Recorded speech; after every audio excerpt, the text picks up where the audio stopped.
আজ চলে যাচ্ছি লন্ডনের রাতের সৌন্দর্য দেখার জন্য। যেহেতু নাইম আসছে তাই ওকে নিয়ে চলে যাচ্ছি লন্ডন শহর ঘুরিয়ে দেখানোর জন্য। 30-35 ঘন্টা জার্নি করেও বেচারা ক্লান্ত হয়নি।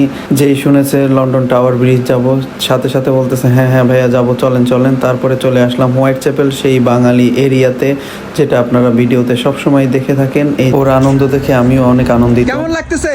খুব ভালো, অসাধারণ। অসাধারণ একটা feeling. Okay, you happy? Yes, I am very happy.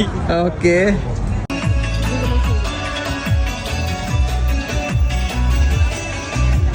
London আইয়ে খুব ভালো কিছু মুহূর্ত পার করলাম। এরপর চলে আসলাম টাওয়ার ব্রিজে। লন্ডনের রাতের সৌন্দর্য এক রকমের, দিনের সৌন্দর্য এক রকমের। রাতেই আমার কাছে অসাধারণ লাগে, যেহেতু লাইটিং থাকে অনেক অনেক অনেক বেশি সুন্দর লাগে। লন্ডনের ওয়াল স্ক্র্যাচগুলো দেখতে অসাধারণ লাগে, এগুলো ইউরোপিয়ানরা খুব বেশি পছন্দ করে। এরপর বাসার উদ্দেশ্যে চলে যাচ্ছি। ভালো থাকবেন সবাই।